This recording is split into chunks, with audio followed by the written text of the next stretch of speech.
श्री गुरु चरण सरोज रज निज मन मुकुर सुधारि वरणं रघुबर विमल यश जो उदायक फल चार श्यावर रामचंद्र की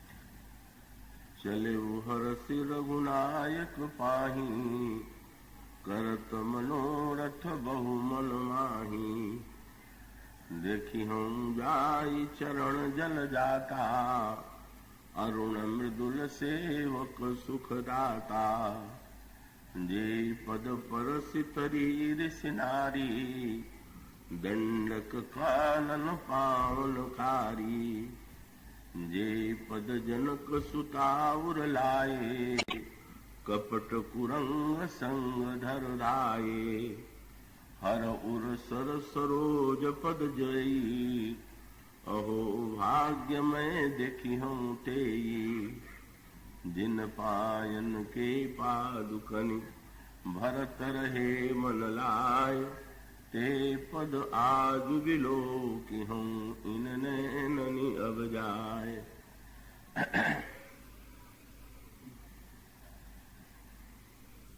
मंत्री श्री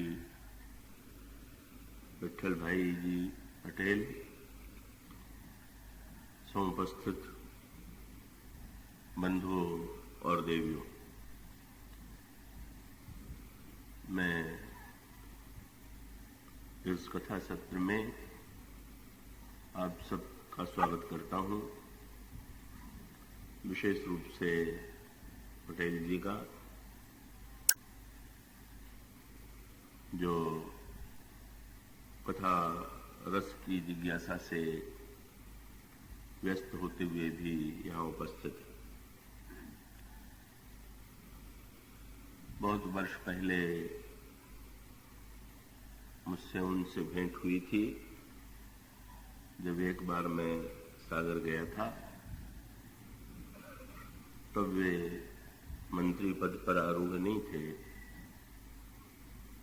पर एक उद्योगपति और साथ साथ कवि के रूप में वे सुपरिचित थे और आज वे प्रशासन के कार्य में संलग्न हैं। उनके प्रति मैं हार्दिक शुभकामना प्रकट करता हूं। कथा के प्रारंभ में सभी श्रद्धालु श्रोताओं से और विशेष रूप से भक्तिमती देवियों से मेरा अनुरोध है कि कृपा करके वे अपनी एकाग्रता और शांति के द्वारा कथा प्रसंग का जो स्वरूप आपके समक्ष प्रस्तुत किया जा रहा है उसमें सहायक बने।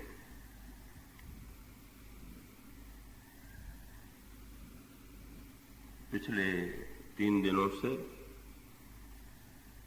विभीषण की शरणागति के संदर्भ में हम विचार करते रहे। जैसा कि पहले दिन से मैं यह स्मरण दिला देता हूं कि विभीषण जी का चरित्र लोक दृष्टि में विवादास्पद है। बहिरंग दृष्टि से देखने वालों को ऐसा लगता है कि लंका के विरुद्ध लंका का परित्याग करके विभीषण ने देशद्रोह का कार्य किया, रावण का परित्याग करके उन्होंने भ्रातृद्रोह का कार्य किया। किंतु श्री रामचरितमानस में विभीषण को जिस रूप में प्रस्तुत किया गया है वह बड़ा ही दार्शनिक और मानवीय जीवन के संदर्भ में बड़ा ही उपयोगी। तो आइए उस शरणागति के स्वरूप पर हम विचार करें। गोस्वामी जी ये कहते हैं कि विभीषण तो जो जीव है, त्रेता युग के इतिहास में विभीषण का जन्म लंका में हुआ था, या वो रावण के छोटे भाई थे, और आंतरिक जीवन में जीव जो है वही विभीषण, और एक आंतरिक द्वंद्व में विभीषण पड़े हुए, और जो समस्या विभीषण की है वही हम सबकी का। एक और विभीषण हरि मंदिर में पूजा करते हैं, वे भक्ति का वरदान बहुत थोड़ी अवस्था में ब्रह्मा और शंकर से मांग चुके हैं, किंतु वे रावण का परित्याग करने में सक्षम नहीं। कैसे यूं कह लें कि हम सबके जीवन में भी ये विरोधाभास विद्यमान।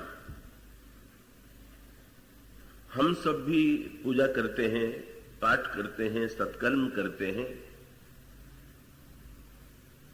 पर रावण का परित्याग करने में हम सक्षम नहीं हो पाते।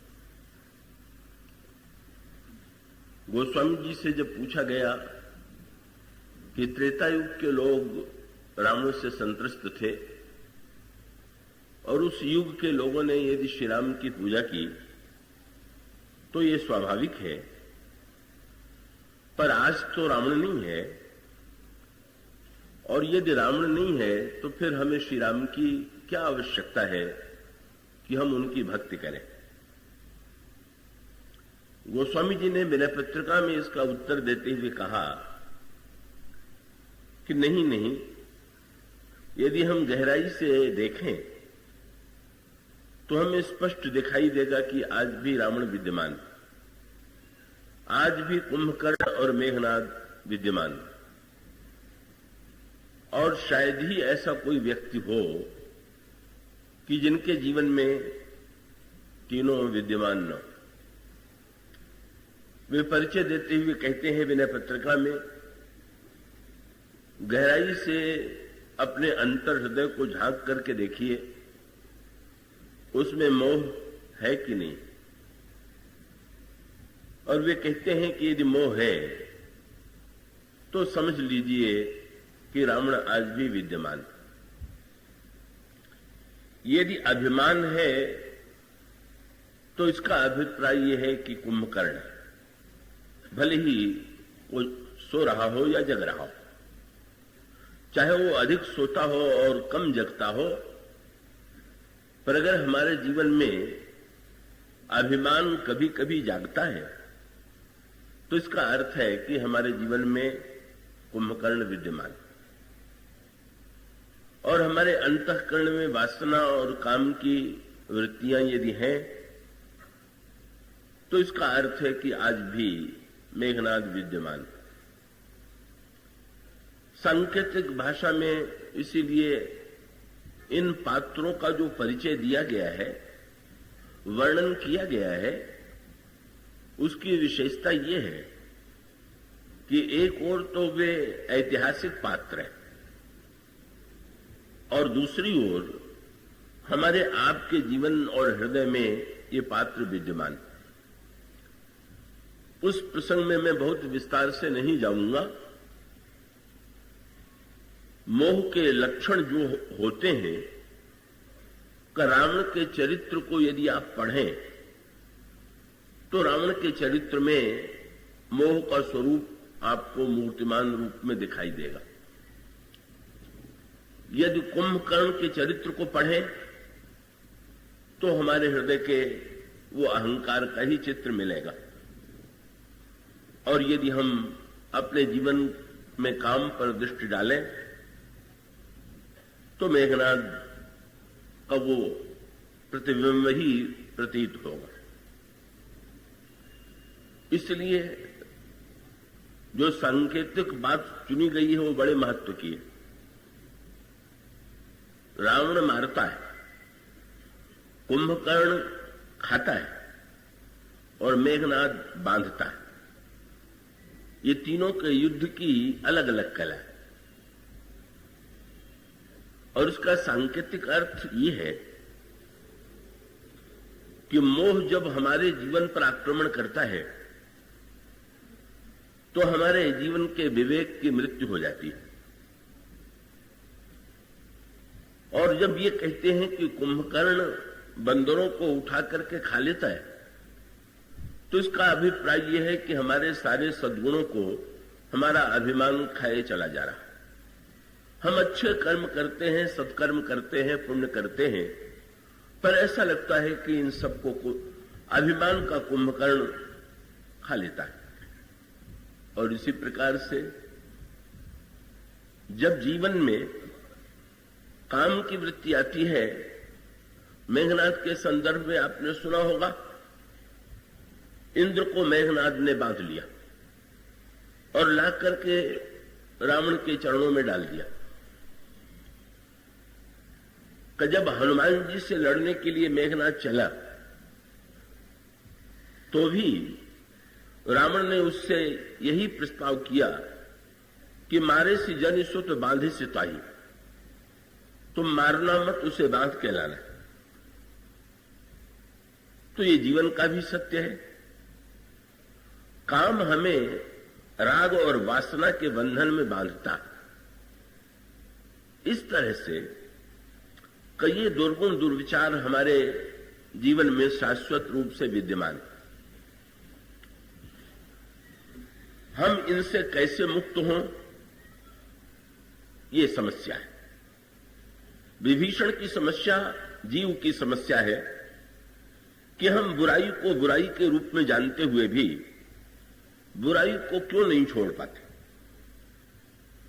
और इसका उत्तर यही है कि सांकेतिक सूत्र के रूप में आपको रामचरितमानस के इतिहास के संदर्भ में भी यही मिलेगा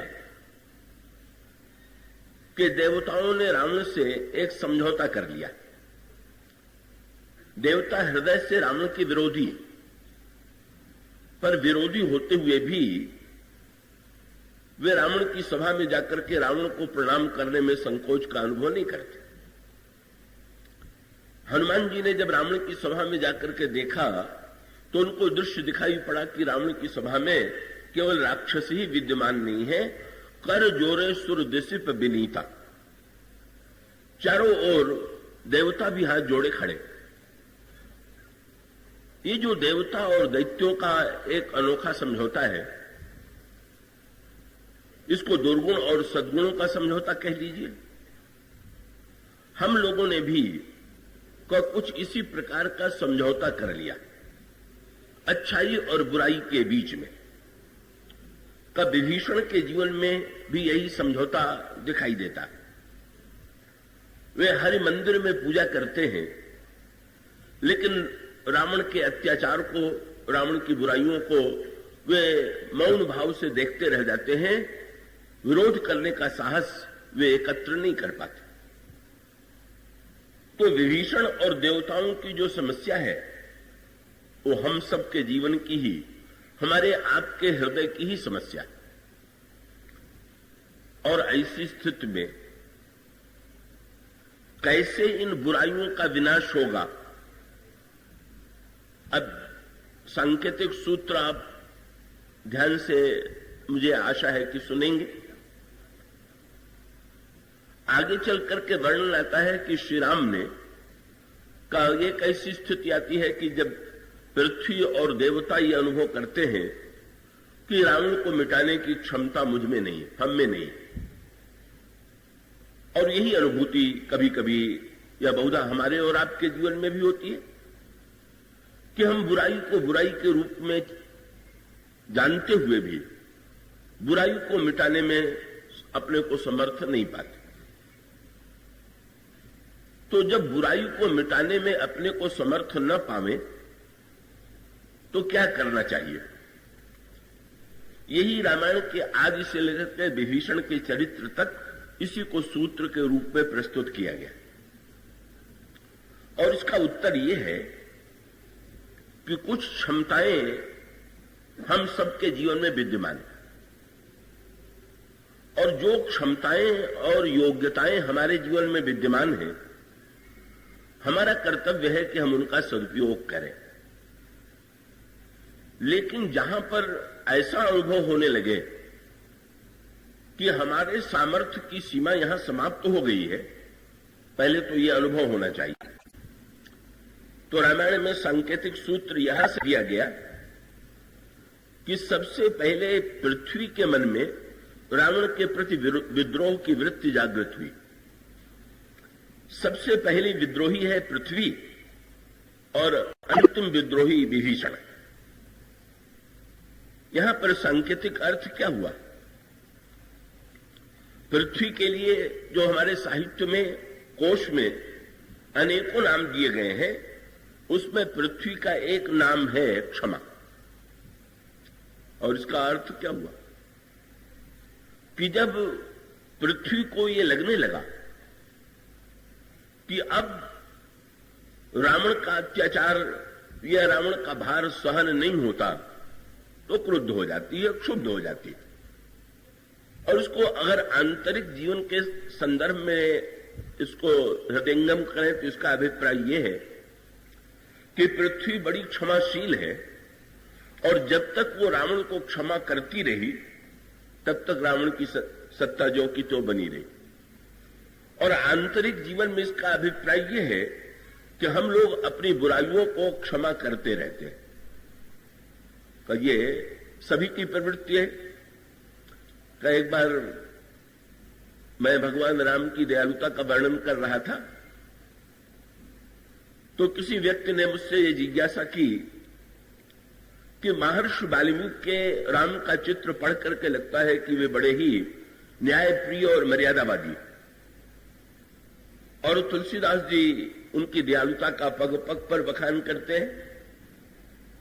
तो मर्यादा और दया ये तो भिन्न है एक दूसरे से। जो मर्यादावादी होगा उसे कठोर होना होगा, जो दयालु होगा वो कोमल होगा। और ऐसी परिस्थिति में मर्यादावादी को तो मर्यादा के उल्लंघन पर दंड देना पड़ता है और दयालु व्यक्ति जो है वो क्षमाशील होता है। तो ऐसी परिस्थिति में राम को हम क्या माने? मर्यादा पुरुषोत्तम की दयामय क्षमाशील। मैंने ये कहा कि भाई भगवान राम में तो दोनों विद्यमान है, पर इसके साथ साथ एक बात मैं कहता हूं कि भगवान राम में ही नहीं, हम सबके जीवन में भी दोनों बातें विद्यमान हैं।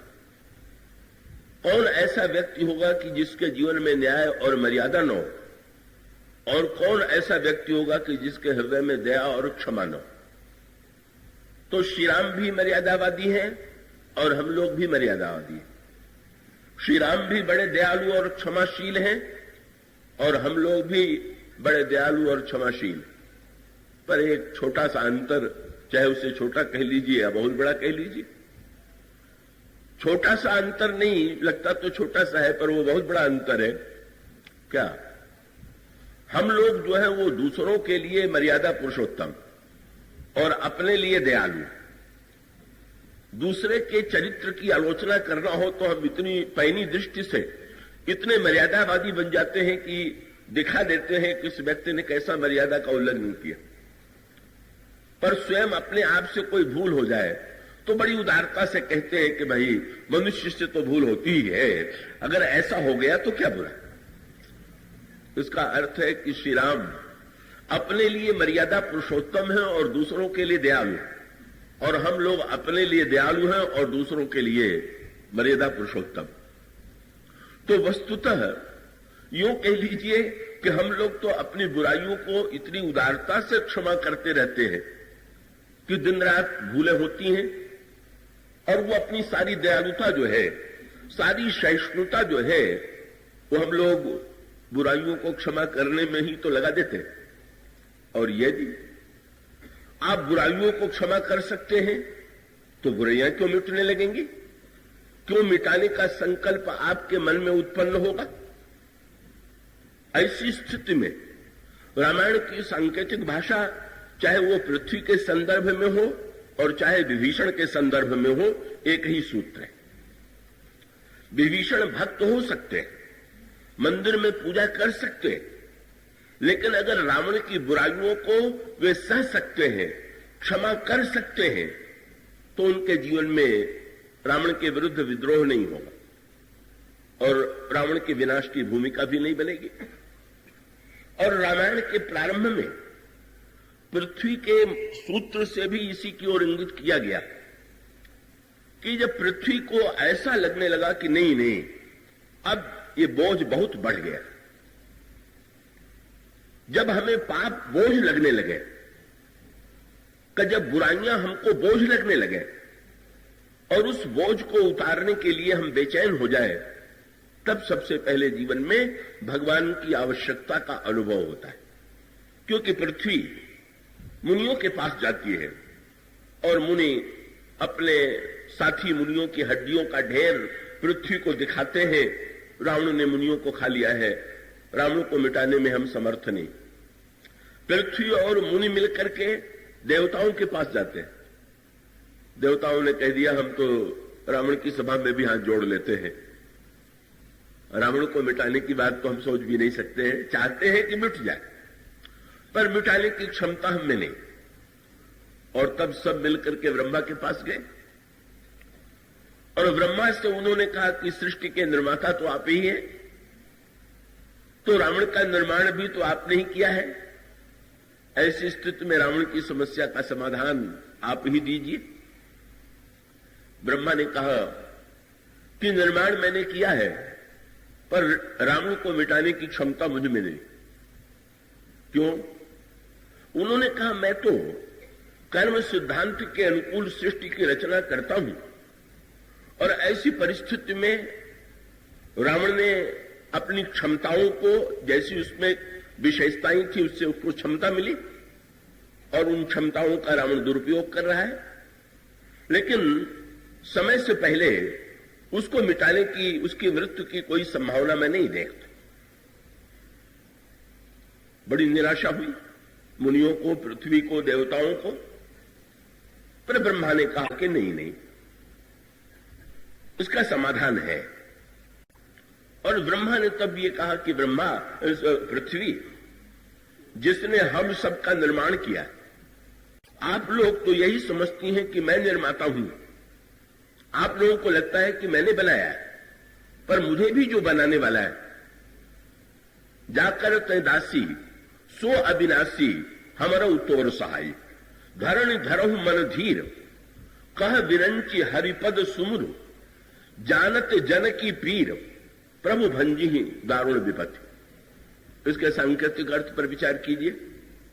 पहले पृथ्वी, इसका अभिप्राय यह है कि जब सहिष्णुता समाप्त हो गई बुराई के प्रति, और तब मुनि, मुनि का अर्थ है मनन करने वाले, बुराई की स्थिति असह्य लगने लगती है और तब हम मनन करते हैं कि बुराई कैसे मिटे।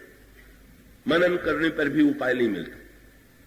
देवता सत्कर्म और सद्गुणों के रूप हैं, लेकिन हम स्पष्ट देखते हैं कि सद्गुण और सत्कर्म करते हुए भी राक्षस नहीं मिट पाते हैं, बुराइयां जो की तो बनी रहती, वो भी असमर्थ। और तब ब्रह्मा कौन है? ब्रह्मा को विचार का देवता बताया गया। वो दोहा अपने रामायण में पढ़ा होगा, अहंकार शिव बुद्धि अज, ब्रह्मा बुद्धि के रूप। पहले मनन हुआ, फिर सत्कर्म किया गया, फिर बुद्धि से विचार किया गया, बुराई कैसे मिटे, रावण कैसे मिटे, कुंभकर्ण कैसे मिटे, मेघनाथ कैसे मिटे, या दूसरे अर्थों में ये विचार करें कि मोह, अभिमान और काम और जीवन के दुर्गुणों पर विजय कैसे प्राप्त हो, कैसे राम राज्य की स्थापना। परिणाम यह हुआ कि जब अपने सामर्थ्य की सीमा समाप्ति का अनुभव हुआ तो सबका ध्यान ईश्वर की ओर गया। और तब फिर शंकर जी के संकेत, शंकर जी मूर्तिमान विश्वास, यही शंकर जी इस क्रम में अंतिम, और यही है मनन, सत्कर्म, विचार और अंतिम स्थिति है विश्वास। विश्वास पूर्वक जब ईश्वर के संदर्भ में चलेंगे तो विश्वास बिना किए हम ईश्वर की सच्ची प्रार्थना नहीं कर सकते। और इसलिए अंत में इस सभा में शंकर जी देवताओं को प्रेरित करते हैं और देवताओं को प्रेरित करने के पश्चात सब ब्रह्मा के नेतृत्व में सब लोग प्रार्थना करते हैं। परिणाम आकाशवाणी हुई। आकाशवाणी में एक सूचना मिली और वो सूचना बड़े महत्व की थी। आकाशवाणी में प्रार्थना के बदले में, और इसका अर्थ है कि जब हम ये अनुभव करें कि बुराइयां असह्य तो हैं पर चाह करके भी हम उसे मिटाने में समर्थ नहीं है, तो हमें चाहिए कि हम सच्चे हृदय से, सच्चे विश्वास से भगवान की प्रार्थना करें। और सच्चे हृदय से जो प्रार्थना करेंगे तो उधर से उत्तर मिले बिना नहीं रहेगा। अगर उत्तर नहीं मिलता है, अगर आकाशवाणी नहीं होती है, तो समझ लेना चाहिए कि अभी प्रार्थना पूरी तरह से का सही अर्थों में प्रार्थना नहीं। भाई देखिए, संसार के व्यवहार में भी आप देखते हैं क्या, आप किसी से कुछ कहें और बदले में वो उत्तर न दे तो आपके मन में तुरंत ये बात आएगी कि ये व्यक्ति इसने मेरी बात सुनी ही नहीं, कि मेरे ऊपर रुष्ट है। और तब आप उस व्यक्ति से व्याकुल होकर के कहेंगे कि आप बताइए, आप मुझसे क्यों नहीं बोल रहे। हम लोगों के जीवन में तो विडंबना ये है कि भगवान से प्रार्थना करने के बाद भी उधर से उत्तर जब नहीं भी मिलता है तो हम लोग बेचैन नहीं होते। हम ये चिंता नहीं करते कि ये क्यों नहीं बोल रहे, हम इनसे बोल रहे हैं पर उधर से उत्तर क्यों नहीं मिल रहा। उसका अर्थ है कि हमारी प्रार्थना अगर वास्तविक होती और प्रार्थना को हमने चैतन्य ईश्वर के समक्ष प्रार्थना की है, इसका भान होता, तो उत्तर न मिलने पर हमें व्याकुलता होती, ईश्वर हमारी प्रार्थना का उत्तर क्यों नहीं दे रहा है, क्यों नहीं बोल रहा। पर जब प्रार्थना सच्ची होगी, चैतन्य की सच्ची अभिव्यक्ति होगी, तो उधर से भी उत्तर मिलेगा। और एक स्वर गूंज उठा जिसमें घोषणा की गई, जन डरपहु मुनि सिद्ध सुरेसा, तुम ही लागी धरिहो नरवेसा, अंसन सहित मनुज अवतारा, लेहो दिनकर वंश उदारा, कश्यप अदिति महातप कीन्हा, तिनकह मैं पूरब बर दीन्हा, ते दशरथ कौशल्या रूपा, कौशलपुरी प्रगट नर भूपा, तिनके गृह अवतरिहं जाई, हरिहं सकल भूमि गरुआई, निर्भय हो देव समुदाय। आप लोग निर्भय हो जाए। भगवान ने जब घोषणा की तो उसकी एक बड़ी विचित्र प्रतिक्रिया देवताओं पर हुई। क्या व्यक्ति को पुरुषार्थ को और साधना को महत्व देना चाहिए कि भगवान की कृपा को? कुछ लोग इतने बड़े पुरुषार्थवादी होते हैं कि वो कहते हैं ईश्वर की जीवन में आवश्यकता नहीं है, हम पुरुषार्थ से चाहेंगे वही कार्य करेंगे, पुरुषार्थ ही सब कुछ। और कुछ लोग कहते हैं कि नहीं, जो कुछ होता है वो ईश्वर की कृपा से होता है। वस्तुतः दोनों बातों पर एकांगी आग्रह जो है वो अधूरा। सत्य यह है जो इस प्रसंग में सामने आता है। क्या देवताओं ने जो ही आकाशवाणी सुनी बड़े प्रसन्न हो गए, और प्रसन्न होने के बाद उसकी प्रतिक्रिया उन पर क्या पड़ी। गोस्वामी जी ने जो व्यंग्यात्मक शब्द लिखा है वो तो शब्द के माध्यम से गोस्वामी जी बहुत बड़ी बात कहते हैं। गोस्वामी जी कहते हैं, गगन ब्रह्म बानी सुनी काना, तुरंत फिरे सुर हृदय जुड़ाना। इस चौपाई में एक शब्द जो है वो सबसे बड़ा व्यंग है। क्या ये कह सकते थे कि आकाशवाणी सुन करके देवता अपने अपने घरों को लौट गए, पर गोस्वामी जी ने एक शब्द जोड़ करके इस चौपाई में बहुत बड़ा व्यंग कर दिया। और वो वाक्य क्या? गगन ब्रह्म बानी सुनी काना। तो भाई जैसे आप कथा सुनने आए हैं, कथा सुन करके आप अपने अपने घरों को लौट जाएंगे। लेकिन मान लीजिए कथा समाप्त होते ही ऐसी भगदड़ मचे कि व्यक्ति चिंता किए बिना कि सामने वाले को कष्ट तो नहीं होगा, अगर वो भागने की चेष्टा करे तो एक बात अलग है। गोस्वामी जी ने व्यंग क्या किया, देवता लौटे ये कहकर के गोस्वामी जी को संतोष नहीं हुआ। वे कहते हैं तुरंत फिरे। तुरंत माने देवताओं की जल्दीबाजी पर एक व्यंग है। इतने उतावले हो रहे थे कि अब ब्रह्मा घोषणा करे, सभा हो रही है तो वक्ता घोषणा करता है कि अब बात समाप्त होती है। आकाशवाणी तो भगवान की हो रही थी, ब्रह्मा की सभा में ये सारा कार्यक्रम चल रहा। तो ब्रह्मा जब घोषित कर दे कि अब सभा समाप्त होती है, आप लोग अपने अपने घरों को जाइए, तब न जाना चाहिए। लेकिन ब्रह्मा की बात, ब्रह्मा कब घोषणा करेंगे इसकी और किसी को चिंता नहीं है। एक भगदड़ मच गई और अपने अपने विमानों पर बैठ करके देवता अपने अपने लोकों को जाने लगे। व्यंग क्या है, भरो देवता स्वभाव से ही भोगी हैं और अब उनको ईश्वर की वाणी सुनकर के बड़ी निश्चिंतता का अनुभव हुआ। क्या कि अब तो चलो रावण की समस्या का समाधान करने के लिए भगवान अवतार लेकर के स्वयं कह ही रहे हैं कि पृथ्वी का भार दूर कर देंगे, तो चलो हम लोग स्वर्ग में लौट। क्यों उतावले हो रहे थे? अप्सराओं का नृत्य देखने के लिए, अमृत पीने के लिए, भोगों को भोगने के लिए। इसका अर्थ है कि भाई जब भगवान ही सब कर देंगे तो हम मौज करें, हम भोगों को जो जैसे भोगते थे वैसे भोगे। ब्रह्मा ने जो भगदड़ देखी तो तुरंत देवताओं को बुलाया, सुनिए सुनिए, आप लोग इतने उतावले होकर के कहां भाग रहे हैं? क्या बोले, आप लोगों ने सुना कि क्या घोषणा हुई? हाँ महाराज, भगवान ने कहा कि तुम्हारा कष्ट हम दूर करेंगे। ब्रह्मा ने कहा, तुमने उनकी पूरी बात सुनी? उन्होंने ये नहीं कहा कि हम ईश्वर के रूप में तुम्हारा कष्ट दूर करेंगे। उन्होंने घोषणा की है कि मैं मनुष्य के रूप में जन्म लेकर के रावण का वध करूंगा। तो ब्रह्मा ने देवताओं से पूछ दिया, भले मानुषों का ईश्वर जो है नर बन रहा है, तो तुम लोग अपने लिए भी तो सोचो कि तुम्हें क्या करना है। महाराज, हम लोगों को भी कुछ करना है क्या? तो ब्रह्मा ने कहा, रे ईश्वर नर बन रहा है तो कम से कम तुम बानर तो बन जाओ।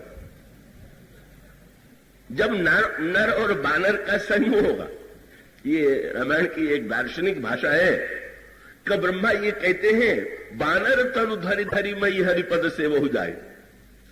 ईश्वर नर बन रहा है तो तुम बानर बनो। और उसका अर्थ क्या हुआ कि हम सब कुछ कर सकते हैं, ये अभिमान की भाषा, और सब कुछ ईश्वर करेगा, ये निष्क्रियता की भाषा। पर ईश्वर शक्ति के द्वारा तो करेगा, पर जितनी क्षमता हम में है हम उसको लेकर के ईश्वर के सहयोगी बने, ये हमारा कर्तव्य है। ब्रह्मा कहते हैं कि केवल ईश्वर के रूप में नहीं, जब ईश्वर नर बन रहा है तो तुम्हें बानर बनने की आवश्यकता है। मानो सांकेतिक अर्थ ये था, ईश्वर जो कुछ करेगा उसमें हमें अपना प्रयत्न, अपना संकल्प मिलाना है। श्री राम तो रावण के विरुद्ध युद्ध करेंगे ही, पर बंदरों को भी राक्षसों के विरुद्ध युद्ध करना है।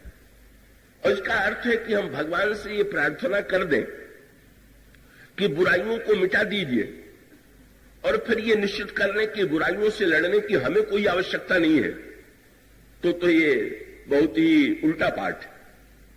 जैसे भगवान राम जब लंका पर आक्रमण करते हैं तो सारे बंदरों को लेकर के जाते हैं। मानो ये सूत्र है कि भगवान दुर्गुणों को मिटावेंगे, पर भगवान के मिटाने के साथ साथ आप स्वयं, हम और आप जो है वो दुर्गुणों को मिटाना चाहते हैं कि नहीं? एक महात्मा से किसी ने पूछ दिया, महाराज भगवान की कृपा से सब कुछ हो सकता है कि नहीं? उन्होंने तुरंत कहा कि भगवान के साथ साथ आप भी तो अपने ऊपर कृपा कीजिए। कि किसी महात्मा से पूछा गया, भगवान की कृपा कैसे होती है? उन्होंने कहा कृपा तो कैसे नहीं होती, हो तो स्वभाव से होती है। तो महाराज हमें तो कृपा का अनुभव नहीं होता। उन्होंने कहा कि पानी बरसने के लिए आपके प्रार्थना की आवश्यकता नहीं है, बादल तो अपने स्वभाव से ही वर्षा करेगा, लेकिन आपकी आवश्यकता काहे के लिए? पानी बरसाने के लिए भले ही आपकी आवश्यकता न, पर अगर आप पानी पाना चाहते हैं और घड़े को उल्टा करके रख देंगे तो चाहे दिन रात बादल बरसता रहे, एक बूंद पानी भी नहीं आने वाला। कम से कम घड़े को सीधा करके तो रखिए। और इसका अभिप्राय यह है कि जब तक ईश्वर की कृपा से व्यक्ति अपनी साधना को, अपने पुरुषार्थ को नहीं जोड़ता, भगवान कहते हैं अगर बुराइयों को मिटाने का संकल्प स्वयं व्यक्ति में उत्पन्न नहीं होगा। आप यही संदर्भ विचार करके रोग के संदर्भ में देखिए, रोग को डॉक्टर मिटावेगा कि आप मिटावेंगे? और इसका उत्तर यही है कि अकेले आप भी नहीं मिटा सकते, अकेले डॉक्टर भी नहीं मिटा सकते। आप अगर मिटा ही पाते तो रोग को मिटा लेते। आप डॉक्टर को बुलाते इसीलिए हैं कि आप ये जानते हैं कि रोग की दवा हमारे पास नहीं। पर कितना भी बड़ा डॉक्टर क्यों न हो और कितनी भी बढ़िया दवा वो दे के क्यों न जाए, आप एक निश्चय कर दीजिए कि हम दवाई नहीं खाएंगे, फिर देखिए वो सारी दवा जो है सारी योग्यता रखी रह जाएगी। डॉक्टर की योग्यता से रोग दूर नहीं हो। जब डॉक्टर और रोगी दोनों सहयोग करते हैं तो रोग का विनाश होता है। और इसी प्रकार से बुराई का विनाश तब होता है जब ईश्वर की कृपा के साथ साथ जीव के हृदय में भी एक संकल्प जागृत हो, और संकल्प जागृत होने के पश्चात वो स्वयं भी उसमें सक्रिय भूमिका पूरी करे। यही सत्य प्रारंभ में भी है और विभीषण के संदर्भ में भी यही सत्य है। क्या कब विभीषण जब तक लंका में बने रहे तब तक भगवान ने लंका पर आक्रमण नहीं किया। आप जरा भगवान श्री राम के अवतार के क्रम पर विचार कीजिए। भगवान श्री राघवेंद्र आदि से लेकर के अंत तक जिस क्रम से यात्रा करते हैं उसकी समग्रता भगवान राम को कब लगती है? भगवान राम ईश्वर से नर बने और नर बनने के बाद अब ईश्वर और नर के बीच की दूरी मिट गई, लेकिन भगवान राम को संतोष नहीं हुआ। भगवान अयोध्या छोड़ करके चित्रकूट जाने में उन्हें अत्यंत प्रसन्नता हुई। क्यों हुई? एक साहित्य में शब्द है नागर और दूसरा है गंवार। ये दोनों शब्द जो बने हुए हैं वो बड़े विचित्र बने हुए हैं। ये नागर शब्द जो बना हुआ है नगर से बना हुआ है और गंवार शब्द जो है वो गांव से बना हुआ। ये आवश्यक नहीं है कि नगर में प्रत्येक नागर ही हो और गांव में प्रत्येक व्यक्ति गंवार ही हो, पर कम से कम ये धारणा एक बनी हुई थी कि नगर में रहने वाला नागर है और गांव में रहने वाला। यहां क्या हुआ? भगवान राम ने कहा कि मैं उतर करके ऊपर से नीचे तो आ गया, पर अभी नगर में ही तो मैं आया। जब चित्रकूट की यात्रा हुई तो भगवान को सबसे बड़ी प्रसन्नता क्या हुई? बोले अब जब गांव के गंवार कहे जाने वाले भी मेरे मित्र बन जाए, मेरे अपने बन जाए, उनके लिए भी मैं सुलभ हो जाऊं। और हो ही गई भेंट एक अनोखे ग्रामीण से, और वही केवट है। क्या विलक्षण बातचीत हुई। कहां भगवान के सामने बड़े बड़े नगर के लोग बोलते थे। जनक बोलते हैं तो जनक कहते हैं राम करऊं के ही भांति प्रशंसा, मुनि महेश मन मानस हंसा, करही जोग जोगी जही लागी, कभू पराज तज होहि विरागी, नयन विषय मोका भय उसो समस्त सुख मूल, सबई लाभ जगजीव कह भय इस अनुकूल। एक भाषा जनकपुर के नागरिक महान ज्ञानी जनक की, और दूसरी भाषा गंगा के किनारे भगवान राम खड़े, कोई स्वागत नहीं, कोई अभ्यर्थना नहीं, केवट दूर नाव में बैठा हुआ, प्रभु खड़े हुए हैं। सारा व्यवहार ही विचित्र है। और जब खड़े हुए हैं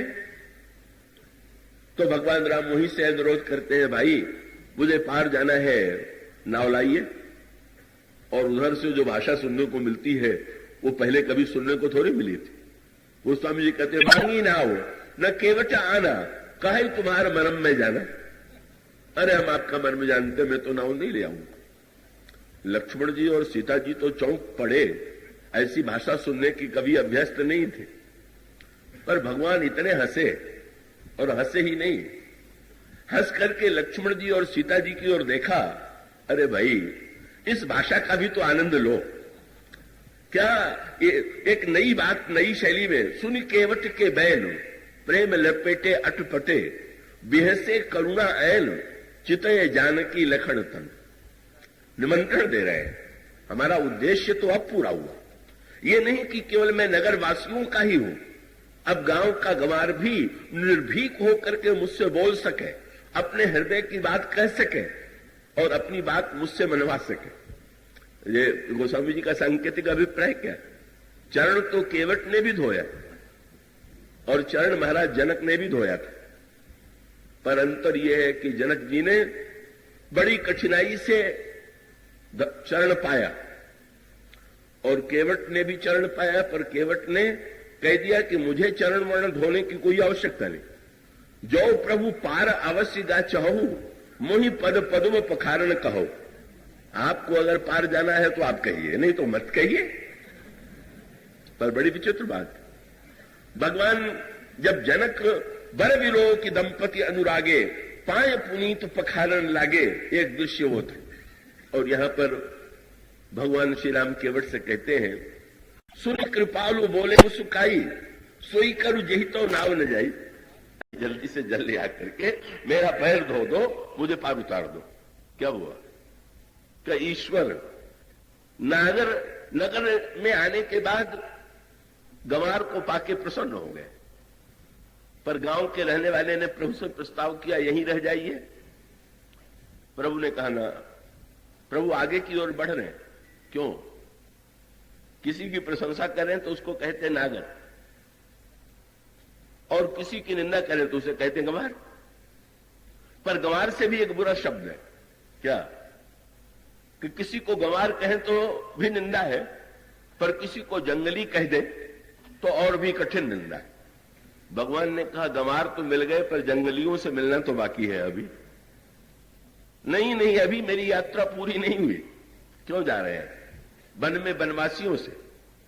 अब भगवान राम जब चित्रकूट में जाते हैं तो समाचार जंगली कहे जाने वाले व्यक्तियों को मिलता है, यह सुधि कोल किरातन पाई, हर से जनु नौ निधि घर आई, कन्न मूल फल भरी भरी दोना, चले रंक जनु लुटन सोना। और वो भगवान श्री राम से जब आकर के अपनी शैली में बात करते हैं, यह कीन बास फल ठाऊ बिचारी, यह सकल ऋतु रहब सुखारी, बन बेहड़ गिर कंदर खोहा, सब हमार प्रभु पग पग जोहा, कहता है तुम्हें अहेर खिलाऊब, सर निर्झर जल ठाऊ दिखाऊब। प्रसन्न हो जाते हैं। वेद बचन मुनि मन अगम, ते प्रभु करुणा ऐन, बचन किरातन के सुनत, जिम पितु बालक बैन। लेकिन भगवान चित्रकूट में भी नहीं रुके, आगे जाएंगे।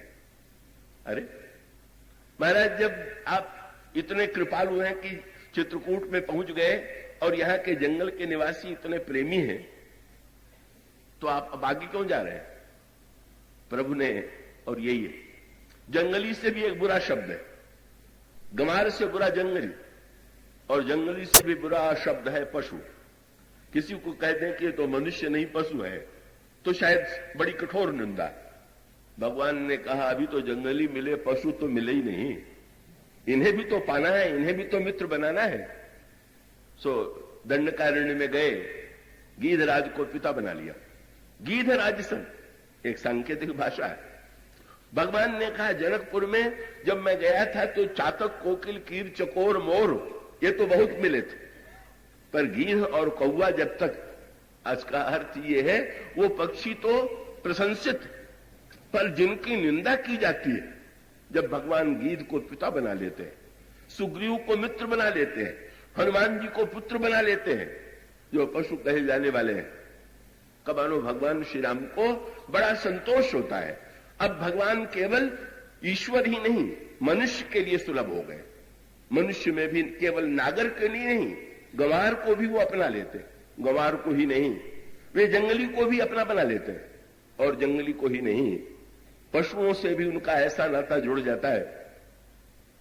हनुमान जी से जब भगवान श्री राम ने परिचय दिया तो परिचय सुनकर के हनुमान जी ने कहा, महाराज पर्वत पर बंदरों के राजा सुग्रीव रहते हैं, आप चल करके उनसे मित्रता कीजिए। नाथ शैल पर कपिपति रही, सो सुग्रीव दास तो अहि, तहिसन नाथ मैत्री कीजिए। महाराज पर्वत पर बंदरों के राजा रहते हैं, आप चल करके वे आपके सेवक हैं और आप उन्हें मित्र बनाइए। प्रभु ने मुस्कुरा करके हनुमान जी की ओर देखा, इस प्रस्ताव का उद्देश्य क्या है? हनुमान जी ने कहा, प्रभु जब मैंने पूछा कि आप कौन हैं, तो आपने कह दिया होता कि मैं साक्षात ईश्वर हूं, तो मैं ये जो बात कह रहा हूं वो न कहता। पर जब आपने ये कहा कि मैं दशरथ का पुत्र हूं, लक्ष्मण का बड़ा भाई हूं, श्री सीता जी का पति हूं, तो मैं समझ गया कि जो नया ईश्वर आया हुआ है नाता जोड़ने का आया हुआ। तो महाराज मुझे लगा कि आपने ये तो बता दिया कि आप पुत्र हैं, भाई हैं, का उसके साथ साथ पति हैं, पर अभी दो नाते आपने नहीं बताए। आप किसके स्वामी हैं और किसके मित्र हैं, ये दो नाते बाकी रह गए थे, अब इन्हें भी पूरा कर लीजिए। क्या हनुमान जी कहते हैं कि सुग्रीव को है तो दास, उनको मित्र बना लीजिए। प्रभु ने कहा कि दास को मित्र बनाने के लिए क्यों कहते हो? हनुमान जी ने विनम्रता से कहा, महाराज सुग्रीव तो दास है, दास को दास तो सभी लोग बना लेते, पर दास को मित्र बनाना ही तो उदारता है, और दास को मित्र बनाने की उदारता तो आप में ही। और हनुमान जी ने कहा, महाराज इसमें मेरा एक स्वार्थ भी है। क्या? कि जब सुग्रीव को आप दास से मित्र बना लेंगे तो दास का पद खाली हो जाएगा, वो मुझे दे दीजिएगा, तो सारे नाते पूरे हो जाएंगे। और प्रभु मुस्कुरा करके नाता जोड़ने के लिए प्रस्तुत हो जाते हैं। पर भगवान श्री राम की यात्रा पूरी कब होती है? जब वे लंका में समुद्र के किनारे बैठे हुए विलंब लगा रहे हैं। रावण को मारने में चाहते तो बहुत पहले, बड़ा विलंब लगा रहे हैं। प्रभु से किसी ने, हनुमान जी ने पूछा, प्रभु रावण को मारने में इतना विलंब क्यों हो रहा है? प्रभु ने दो बातें कही। उन्होंने कहा, पशु मिल गए, गंवार मिल गए, जंगली मिले, पर सबसे बुरा शब्द अगर किसी की निंदा करें तो कह दे तो राक्षस। प्रभु ने कहा, जब तक कोई राक्षस न मिले तब तक मुझे संतोष नहीं हो। और उसके साथ साथ संकेत सूत्र ये था, प्रभु ने कहा, जब तक लंका से कोई विद्रोह करके मुझसे ये आग्रह न करे कि आप रावण को मारिए, वही सूत्र जो अभी आपके सामने मैं कह रहा था। बुराइयों के विरुद्ध हम विद्रोह करें, रोग के विरुद्ध हम विद्रोह करें, और रोग को मिटाने की और बुराइयों की मिटाने की इच्छा हमें उत्पन्न हो। भगवान कहते हैं, सब कह रहे हैं कि रावण को मिटाइए मिटाइए, पर जब तक लंका वाला व्यक्ति कोई आकर के मुझसे नहीं कहता, जब तक वो मेरी शरण में नहीं आता, देर क्यों लगाई जा रही? कवितालु रामायण में गोस्वामी जी ने कहा, रावण कितने बुरे कार्य कर रहा, वेद विरुद्ध महामुनि सिद्ध, तो लोक चराचर सोची उबारे, और औरो कहा कहूं सिय हरि, पतऊ करुणा निधि कोप निवारे। लेकिन सेवक छोह तो छाड़ी क्षमा, तुलसी लखो राम सुभाव तिहारे, तौलो न दाबी दलो दस कंधर, जौनो न लात विभीषण मारे। सूत्र क्या था? भगवान का अभिप्राय यह है, बुराई के विरुद्ध जीव के मन में विद्रोह उत्पन्न हो। उसके मन में जब तक विभीषण को रावण की बुराई नहीं दिखाई देती, और वे रावण को छोड़ने के लिए, कब विभीषण जी तो तब भी नहीं छोड़ पा रहे थे, वो तो अंत में रावण ने जब विभीषण के समझाने पर, इसका अभिप्राय बुराई अगर समझाने से दूर हो जाए तो बिल्कुल ठीक है, अगर रोग दवा देने से ठीक हो जाए तो बिल्कुल ठीक है, पर इतने पर भी अगर रोग दूर न हो तो व्यक्ति को, डॉक्टर को शल्य चिकित्सा भी करनी पड़ती है। अंग भी काटना पड़ता है। और इसका अर्थ है कि विभीषण प्रयत्न करते हैं रावण को समझाने का, लेकिन रावण विभीषण से मन ही मन रुष्ट हो चुका है और उसके अंतःकरण में विभीषण के प्रति इतना विक्षोभ है कि वो भरी सभा में विभीषण को लात मार देता। और इसका अर्थ होता है कि कभी कभी हम जिन्हें पकड़े रहना चाहते हैं वही हमें छोड़ने को व्यग्र हो जाते हैं। गोस्वामी जी ने तो विनय पत्रिका में कह दिया, अंतहु तो ही तजहिंगे पामर तू न तजया बही थे। ये सब लोग तुम्हें ही छोड़ दें, इसके पहले तुम ही जरा छोड़ दो। पर यह बड़ा कठिन है। विभीषण रावण को नहीं छोड़ पाए, पर जब रावण का प्रहार हृदय पर हुआ तो उन्होंने जो हनुमान जी से सत्संग किया था, हनुमान जी से जो उन्होंने सुना था, यही सुनने का फल है। कभी कभी लोग कहा करते हैं सुनने से क्या लाभ होता है? नहीं, क्यों नहीं लाभ होता है? देखिए ना, कई आकाशवाणी से, रेडियो के माध्यम से विविध वस्तुओं का विज्ञापन किया जाता है, प्रचार किया जाता है। और ये तो नहीं है कि सुनते सुनते आप उठ करके बाजार में उसको खरीदने चले जाते हो, लेकिन प्रचार का अर्थ क्या है कि एक बार आपके मन में बैठ जाए तो जब जरूरत होगी तो विज्ञापन की याद आए बिना नहीं रहेगी। तो इसी प्रकार से कथा जो है ये तो आकाशवाणी का प्रसारण है, इसको सुन लीजिए, जब कभी आवश्यकता का अनुभव हो तो उपयोग कर लीजिए। कब विभीषण जी ने भी सुना था, तुरंत तो रावण को छोड़ नहीं पाए, लेकिन सुना हुआ तब रावण की सभा में हनुमान जी ने जो उपदेश दिया उसका लाभ या तो विभीषण ने लिया और या तो अंगद ने लिया। इसका अर्थ यह है कि यह हो सकता है कि अनेक व्यक्तियों पर प्रभाव न पड़ता हो। हनुमान जी ने रावण की सभा में कथा सुनाई, यही संत का स्वभाव, और ऐसे सुंदर ढंग से कथा सुनाई कि शायद वैसा उदार कथावाचक आपको संसार में नहीं मिलेगा। आपने तो हमें ऊपर बैठाया है, इतना सत्कार किया है, माला पहनाई है, पर हनुमान जी की कल्पना कीजिए, जहां पर श्रोता बैठा हुआ है सिंहासन पर और वक्ता सामने खड़ा हुआ है। हनुमान जी ने सोच लिया, अच्छा भाई, मैं खड़े खड़े भी कह लूंगा, पर तुम बैठे बैठे सुन लो, सुन तो लो। कमाला पहनाने के स्थान पर नागपाश से जकड़े हुए हैं। हनुमान जी ने रावण को भी समझाने की चेष्टा की। मोह मूल कबहु शूल प्रद त्यागहु तम अभिमान भजहु राम रघुनायक कृपा सिंधु भगवान। रावण पर प्रभाव नहीं पड़ा या राक्षसों पर प्रभाव नहीं पड़ा, पर कथा व्यर्थ थोड़ी जाती।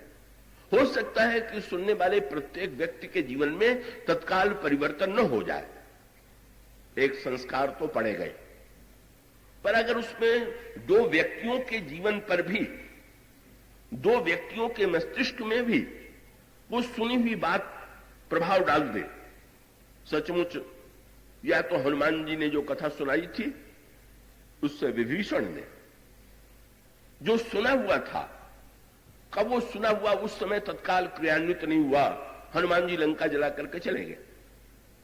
और उसके बाद भी विभीषण जी कई दिनों तक रावण के पास रहे। और दूसरी ओर हनुमान जी जब लौट करके आए तो अंगद ने भगवान श्री राम हनुमान जी से ये कहा कि अपनी यात्रा के अनुभव आप बताइए, आप कैसे लंका गए और रावण को आपने क्या समझाने की चेष्टा की। ये अंगद से पूछा गया कि ये जो आपने रावण के सभा में ये प्रतिज्ञा कर दिया कि जो मम चरण सक्षटारी फिर ही राम सीता में हारी, ये आपने कैसे कर दिया? उन्होंने कहा हनुमान जी की कथा सुन के। क्या कथा? कि जब हनुमान जी ने मुझे ये सुनाया कि रावण की सभा में मैंने रावण से कहा, हनुमान जी ने रावण से कहा था कि राम चरण पंकज उर धरहु लंका अचल राज्य तुम करहु। श्री राम का चरण रावण तुम हृदय में धारण करो और लंका का तुम्हारा राज्य पद अचल हो जाएगा। अंगद ने कहा मैंने उसी को पकड़ लिया। क्या? मैंने सोचा कि जब हनुमान जी ये कहते हैं कि भगवान का चरण हृदय धारण करने से लंका के राजा रावण का पद अचल हो सकता है, तो मैं हृदय में प्रभु को धारण करूंगा तो क्या मेरा पद अचल नहीं होगा क्या? मैंने तो यही प्रेरणा दिया कि हनुमान जी जैसा संत, और मैं तो निश्चिंत हो गया। अंगद ने कहा मैं तो प्रतिज्ञा करके निश्चिंत हो गया। अब अगर चिंता करना है तो या तो हनुमान जी चिंता करें जिन्होंने कहा रामचरण पंकजो धरो, या प्रभु चिंता करें जिनकी शक्ति को मैंने बाजी पर दांव पर लगा दिया है, फिर ही राम सीता में हरि। और अंगद ने कहा साथ साथ मैं चरण तो रखे हुए था पृथ्वी पर, या तो पृथ्वी चिंता करे जिनकी बेटी सीता जी को मैंने इस प्रकार से कह दिया था। गोस्वामी जी ने कहा भूमि ने छाण तो कपि चरण, ऐसा लगता है कि पृथ्वी ने ही अंगद के चरणों को पकड़ लिया। ये अंगद ने जो सुना उसको जीवन में क्रियान्वित करे, इतना सुन करके उस पर विश्वास हो जाए, और विश्वास होने के बाद ये मुख्य बात सबसे बड़ी कठिनाई है। अंगद ने तो जितनी बात सुनी सब जीवन में उतार लिया। हनुमान जी ने अशोक वाटिका का पूरा वर्णन सुनाया, हनुमान जी ने कैसे फल खाया, सो अंगद ने तुरंत क्रियान्वित किया। बंदरों को लेकर के जब किष्किंधापुरी के पास पहुंचे तो वहां पर सुग्रीव की वाटिका थी। बंदरों ने कहा कि पहले चल करके सुग्रीव जी को हम लोग सूचना दे दें और उसके बाद भूख लगी है फल खाने की बात सोचेंगे। अंगद ने कहा बिल्कुल नहीं, पहले इस वाटिका का फल खाओ। महाराज वाटिका का फल खाए इसका अभिप्राय क्या? पहले सुग्रीव के पास न जाने के पहले वाटिका का फल खाए इसका आपका अभिप्राय क्या? अंगद ने कहा आप लोगों ने हनुमान जी से कथा नहीं सुनी। हनुमान जी ने अभी सुनाया कि वे बड़े भूखे थे और जब जगत जननी सीता के पास पहुंचे तो उन्होंने रावण से आज्ञा थोड़ी मांगी कि हम फल खाएं कि न खाएं। उन्होंने तो सीता जी को अपनी भूख बताई और मां ने फल खाने की आज्ञा दे दिया और हनुमान जी की भूख मिट गई। तो भाई जब भक्ति देवी का दर्शन करके हनुमान जी की भूख मिट गई तो हम लोगों ने भी चाहे भक्ति देवी का दर्शन न किया हो, पर भक्ति देवी का दर्शन जिस भक्त हनुमान ने किया है उसका दर्शन तो हम लोगों को मिल ही गया, इसलिए हम लोगों की भूख मिटेगी। चलो वही इतिहास फिर दोहराया जाने लगा। रावण की वाटिका के राक्षसों ने हनुमान जी पर आक्रमण कर दिया। यहां सुग्रीव की वाटिका में जो रखवाले थे उन्होंने भी कहा कि बिना सुग्रीव की आज्ञा के तुम लोग फल क्यों खा रहे हो? अंगद की ओर बंदरों ने देखा क्या करें, तो वही व्यवहार जो हनुमान जी ने वाटिका में किया था, करो इनकी पिटाई, पर इनको मार मत डालना। का हनुमान जी ने वहां गोस्वामी जी ने लिखा रखवारे जब बर्जन लागे मुष्टि प्रहार हनत सब भागे, केवल मुक्के से मारा। ये सांकेतिक सूत्र है। रावण की वाटिका मोह की वाटिका और सुग्रीव की वाटिका ज्ञान की वाटिका। गोस्वामी जी कहते हैं रावण मूर्तिमान मोह है और सुग्रीव के लिए विनय पत्रिका में कहते हैं ज्ञान सुग्रीव कृत जलधि सेतु। हनुमान जी ने मोह की वाटिका में भी भक्ति देवी की कृपा से जीवन की भूख को मिटाने में सफलता पाली। और उसका अभिप्राय यह है कि मोह की वाटिका में भी अगर हमारे अंतःकरण में भक्ति देवी की कृपा हो जाए तो हमारे जन्म जन्मांतर की भूख मिट जाएगी। सुग्रीव की वाटिका ज्ञान की वाटिका है। अंगद का तात्पर्य यह था कि जब भक्ति की देवी की कृपा से मोह की वाटिका में भी मधुर फल मिल गए, मां ने हनुमान जी से यही कह दिया था फल खाओ, पर दो बातें ध्यान रखना। क्या? रघुपति चरण हृदय धरी तात मधुर फल खाओ। भगवान के चरणों को हृदय में धारण करके मधुर फल खाओ। ये वाक्य मां ने कहा था। अंगद का ये विश्वास है। अंगद कहते हैं इस वाटिका का भी फल खाना है, पर सूक्ष्म अंतर यह है कि मोह की वाटिका में दुर्गुण पहरेदार हैं और ज्ञान की वाटिका में जो सत्कर्म है बंदर वो पहरेदार है। तो दुर्गुणों को तो पूरी तरह मार देना चाहिए, लेकिन सद्गुणों को केवल मुक्का लगाना चाहिए, जिससे व्यर्थ का अभिमान छूट जाए। अंगद का अभिप्राय यह है कि जहां सद्गुण होता है वहां उनको बुरा क्यों लग गया? बोले वाह, इनको खाना था तो पहले हमसे पूछना चाहिए था कि बस सीधे बाग में घुस गए। यही अभिमान था। परिणाम यह हुआ कि बंदरों के ऊपर जो रक्षक बंदर थे उन्होंने जब मुक्का लगाया तो वहां से भागे, जाकर के सुग्रीव को सूचना दिया और सूचना ये दिया, जाई पुकारे ते सब वन उजाड़ युवराज।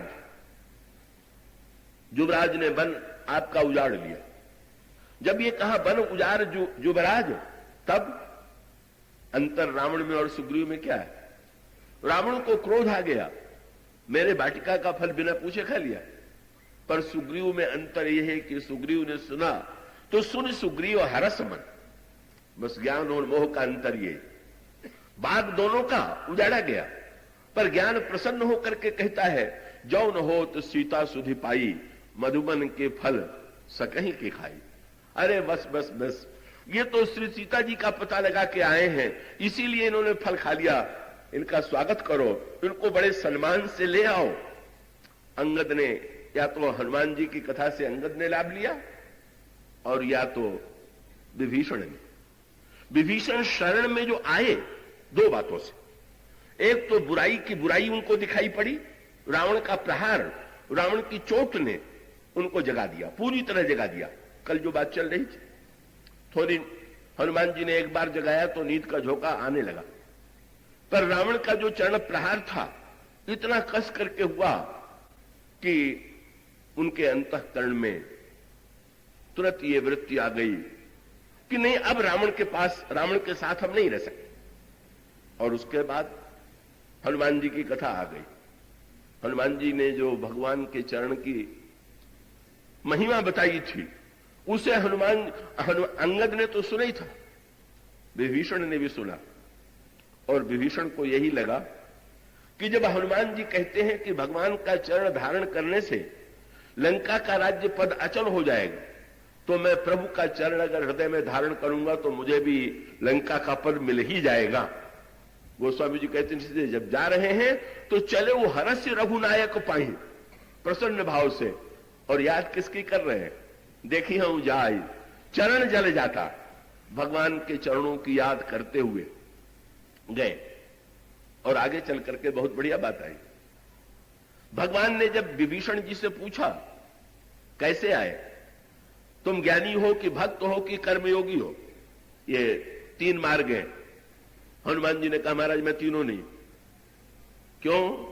बोले, नाथ दशानन कर में भ्राता, रावण का भाई हूं, जिसने सीता जी का हरण किया, जो भक्ति को चुराने वाला है उसका मैं भाई हूं, तो मैं भक्त नहीं हो सकता।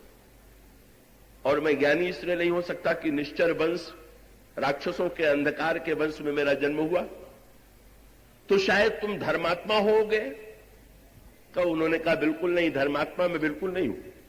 निश्चर वंश, सहज पाप प्रिय तामस देह।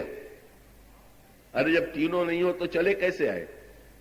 का विभीषण जी ने हनुमान जी की ओर देखा और भगवान से क्या कहा? बोले, श्रवण सुजस सुनी आए हूं। महाराज मैं तो बिल्कुल ना आता, ये तो इनसे पूछिए कि आपके विषय में ये क्या क्या सुना आए हैं, मैं तो उसको सुन करके आ गया। और इसमें एक बहुत बड़ी कृपा करके 2-4 मिनट धैर्य से न, कि जब तुम ज्ञानी नहीं हो, भक्त नहीं हो, कर्मयोगी नहीं हो, तो हम तुम्हारी परीक्षा काहे में ले?